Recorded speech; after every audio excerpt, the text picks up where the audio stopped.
اس کے بارے میں کون سی بات پوچھنا چاہتا ہے؟ اس نے کہا کیا اس میں پانی ہے اور کیا لوگ اس کو استعمال کرتے ہیں؟ ہم نے کہا ہاں اس میں بہت پانی ہے اور لوگ اس سے اپنے کھیتوں کو سیراب کرتے ہیں۔ اس نے پوچھا مجھے محمد صلی اللہ علیہ وآلہ وسلم کے بارے میں بتاؤ۔ ہم نے کہا کہ وہ مکہ سے نکل کر یثرب یعنی مدینہ آ گئے۔ اس نے پوچھا کیا عربوں نے اس کے ساتھ جنگ کی؟ ہم نے کہا ہاں۔ اس نے پوچھا کہ اس یعنی حضرت محمد صلی اللہ علیہ وآلہ وسلم نے ان کے ساتھ کیا کیا؟ ہم نے کہا کہ وہ ارد گرد کے عربوں پر غالب آ چکے ہیں اور انہوں نے ان کی اطاعت قبول کر لی ہے۔ اس پر اس نے کہا کیا واقعی ایسا ہو چکا ہے؟ ہم نے کہا ہاں۔ پھر اس نے کہا ان کے لیے بہتر یہی ہے کہ وہ اس کی اطاعت قبول کر لیں۔ اب میں تمہیں اپنے بارے میں بتاتا ہوں، میں دجال ہوں، مجھے عنقریب خروج کی اجازت مل جائے گی۔ ناظرین گرامی، اس حدیث سے معلوم ہوا کہ دجال پیدا ہو چکا تھا اور اب وہ اپنی رہائی کا منتظر ہے۔ اس کے رہنے کی جگہ ایک بے آباد جزیرہ ہے۔ اس کے کارندے اسے لمحہ ب لمحہ دنیا اور انسانوں سے آگاہ کرتے ہیں اور اس کو غیر معمولی طاقتیں دی جائیں گی۔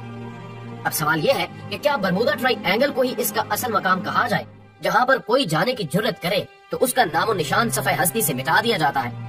تو ناظرین گرامی، یہ واقعہ سنانے کے بعد حضور اکرم صلی اللہ علیہ وآلہ وسلم نے اپنا عصا مبارک منبر پر مار کر فرمایا یہ ہے طیبہ، یہ ہے طیبہ یعنی مدینہ منورہ۔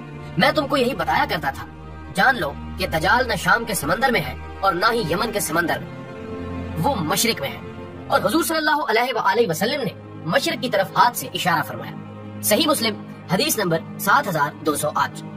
اب جزیرۃ العرب سے مشرق کی جانب دیکھا جائے تو دو جگہیں ہی ایسی ہیں جنہیں مغرب کے عیسائی بھی شیطانی سمندر، شیطانی جزیرے یا جہنم کا دروازہ مانتے ہیں، اور مزے کی بات یہ ہے کہ دونوں کا آخری سرا امریکہ سے جا ملتا ہے۔ مشرق بعید میں بحر الکاہل کے غیر آباد اور ویران جزائر آتے ہیں۔ ان کے ارد گرد خوفناک پانیوں کا نام ہی شیطانی سمندر یعنی ڈیول سی رکھ دیا گیا ہے۔ مگر سوچنے کی بات یہ ہے کہ آخر یہ شیطانی سمندر کا نام مغرب اور خصوصاً عیسائیوں نے کیوں دیا؟ اگر مسلمان یہ نام رکھتے تو بات سمجھ میں آنا آسان تھی۔ خیر یہ ابھی ہمارا موضوع نہیں، فی الحال ہم یہ دیکھتے ہیں کہ کیا واقعی برمودا ٹرائی اینگل کا تعلق دجال سے ہے؟ تو خواتین و حضرات، حدیث کے الفاظ دوبارہ پڑھیے۔ دجال مشرق میں ہے۔ زمین چونکہ گول ہے اس لیے اگر ہم مبہم طور پر مشرق کی طرف اشارہ کریں تو وہ اس کی گولائی کی وجہ سے مغرب یعنی بحر الکاہل تک پہنچے گا، مگر یہ ایک مبہم تعویل ہے۔ اس سے آگے مضبوط تعویل مصری محقق عیسیٰ داؤد نے اپنی کتاب مثلث برمودا میں کی ہے۔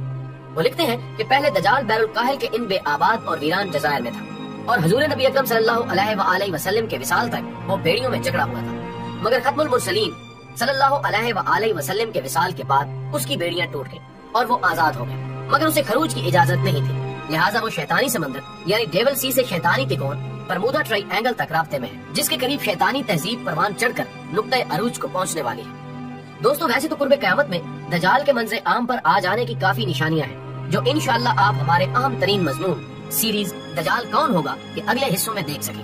لیکن جہاں تک صحیح مسلم کی اس حدیث میں موجود دجال کے حضرت تمیم داری رضی اللہ تعالی عنہ سے کیے جانے والے 3 اہم اور بنیادی سوالات کا تعلق ہے، تو وہ سوالات دجال نے اس لیے کیے تھے کیونکہ اسے پتا تھا کہ جب یہ 3 نشانیاں بھی پوری ہو جائیں گی تو اسے دنیا کے سامنے آنے کی یعنی خروج کی مکمل اجازت مل جائے گی۔ سوال نمبر 1 میں بیسان کے نخلستان کا پوچھا گیا تھا اور نخلستان پر موجود درختوں کے پھلوں یعنی کھجوروں کا ذکر کیا گیا تھا۔ بیسان دراصل فلسطین کا علاقہ ہے جہاں دجالی ریاست اسرائیل کا قبضہ ہے، اور اب وہاں کوئی پھل پیدا نہیں ہوتا، اور یوں دجال کے سامنے آنے کی یہ بہت اہم نشانی اور علامت پوری ہو چکی ہے۔ سوال نمبر 2 میں تبریہ کی جھیل کا پوچھا گیا تھا۔ جہاں تک بات ہے بحیرہ تبریہ کی تو اس پر بھی اسرائیل کا ہی قبضہ ہے، اور دلچسپ بات یہ ہے کہ اس کا پانی بھی بہت تیزی سے خشک ہوتا جا رہا ہے۔ جس طرح پاکستان میں مشہور ترین دریاؤں کا پانی انڈیا کی دشمنی اور چلاکی سے سوکھ رہا ہے اور کم ہو رہا ہے، تبریہ کا پانی بھی کم ہوتا جا رہا ہے۔ بے شک آپ انٹرنیٹ پر سرچ کر لیں اور موجودہ حالات کی روشنی میں دیکھ لیں، یہ بات واضح ہو جائے گی کہ دجال کے دوسرے سوال والی نشانی بھی مکمل ہو چکی ہے۔ سوال نمبر 3 میں زگر کے چشمے کا پوچھا گیا۔ زگر حضرت لوط علیہ السلام کی صاحبزادی کا نام ہے۔ حضرت لوط علیہ السلام کی 2 صاحبزادیاں تھیں، ربا اور زگر۔ بڑی صاحبزادی ربا کو وفات کے بعد جہاں دفن کیا گیا تو قریب ہی ایک چشمہ تھا جو ان کے نام سے منسوب ہو کر مشہور ہوا۔ اسی طرح چھوٹی صاحبزادی زگر کی وفات کے بعد ان کی تدفین بھی ایک چشمے کے قریب ہوئی اور وہ چشمہ زگر کے چشمے کے نام سے مشہور ہو گئے۔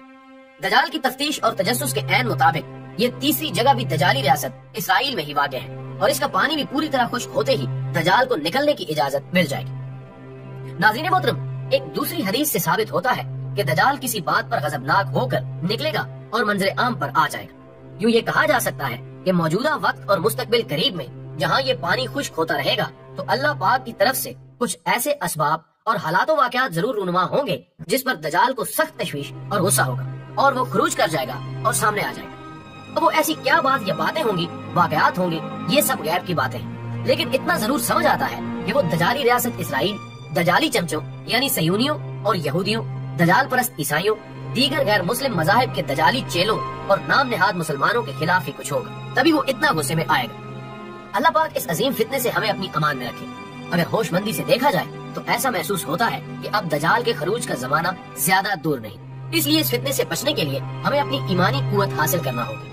یہی وہ واحد حل ہے جس کے ذریعے باطل اور اہل باطل کو ہر محاذ پر شکست دی جا سکتی ہے۔